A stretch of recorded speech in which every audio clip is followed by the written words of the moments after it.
There is a difference between being a whore and a victim. All right? A whore and a victim. See, we have to respect some of the decisions that our grandma and great grandma had to make. A decision that was based on what was best for her household and not allow herself to get emotional. Okay? Again, it's a difference between a whore and a victimized woman. Okay? So there are relationships considered a monogamy or polygamy. Polygamy meaning that all the women in the know of each other.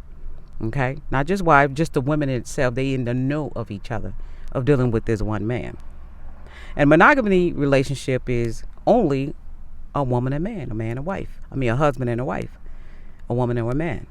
Okay? Just one. All right? And so just think about being a whore. The whore knew that the man or husband was in a relationship. Okay? Whether it was in a relationship with the one woman or a relationship with his wife. You a whore because you knew that. All right? When you are a victim, that means that the man or the husband lied to you about being in a relationship or married. So now you are a victim. But hold on. Because one thing about instincts, one thing about it is that it gives you that feeling that something is not right. See, you might have went maybe I seen as far as 6 months to 2 years. And after a while, you got this feeling, that instinct kick in and say, something is just not right. And so at that point, you're doing some investigation. See, you're no longer a victim because you didn't adhere to the instincts. You're no longer a victim because you didn't adhere to the instincts. All right? You're still a victim once you go and you do some investigation.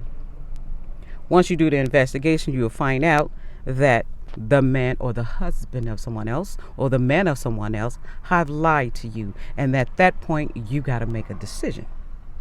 Once you find out that he's had another woman or he is in fact married and you still having a relationship, you become a whore and no longer a victim. All right? And so a lot of times in relationships that we look at the past relationships, especially when we've seen our mothers, grandmothers, or great grandmothers put up with the husband or the man in a relationship with someone else. And we look at that as a negative, and looking in a negative way, especially particularly our women, our young women. We view that in a negative way. Oh, I wish I would put up with that. I wish I would do this and do that, but not understanding or overstanding why the grandma and great grandma or moms had to make those decisions as saying, hey, before I allow a whore to have my husband, he needed to stay here and take care of his children, period. So those are some of the decisions that women in the past had to make. All right. But just hypothetically, just think about this situation.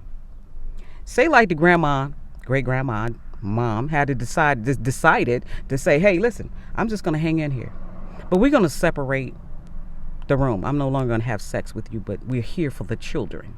Okay. And so the children is saying it's kind of weird how they went from sleeping together to now they sleeping separately. And sometimes I used to wonder why that happened in some households, why that happened.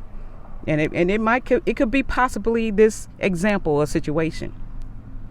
So the mom, the grandma, the great grandma decided to make this decision, but they're very careful for a wise woman. She's very careful not to do it in a negative way.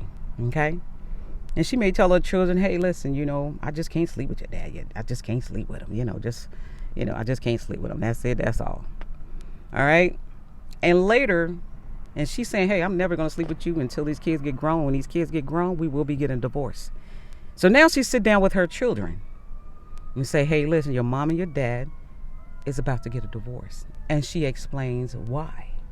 Can you imagine the strength that she has given her daughters by saying, you don't have to put up with this, but you have to make a great functional decision for the sake of your children. There's a lot of things women put up with for the sake of their children. And this is by far strength that I had to hang in there until the day arrived that I can finally let him go. She'd had no type of sex, none of that. So she decided to say, hey, we gonna stay just like this until that day arrived. And that day arrived where she sat down with her children and said, hey, listen, this is why. You can imagine the strength that she had given her daughters to say, don't ever think that your mother was weak. Your mother was far stronger than what you thought. And I wanted to show you guys, women, especially her daughters, how strong it takes to make a decision in this manner.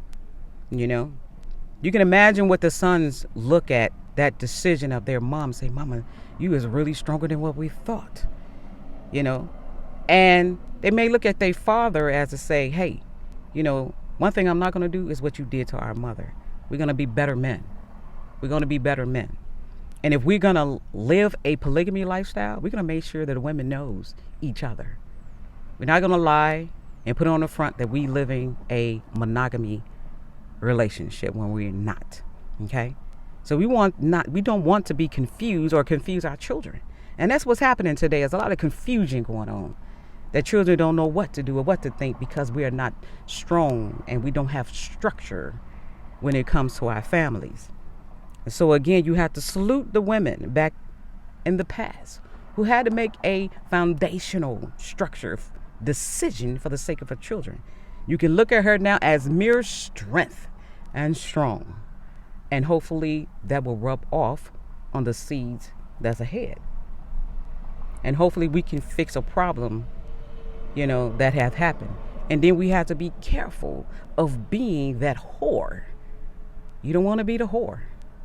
You don't want to be the victim of a decision based upon, someone can't live a structural lifestyle. All right? So I just want to give my opinion about that. And, every day you just look at things differently. You start compiling comparative, analysis and be like, wow, this is something to really, really take heed of, and hopefully we can make better decisions.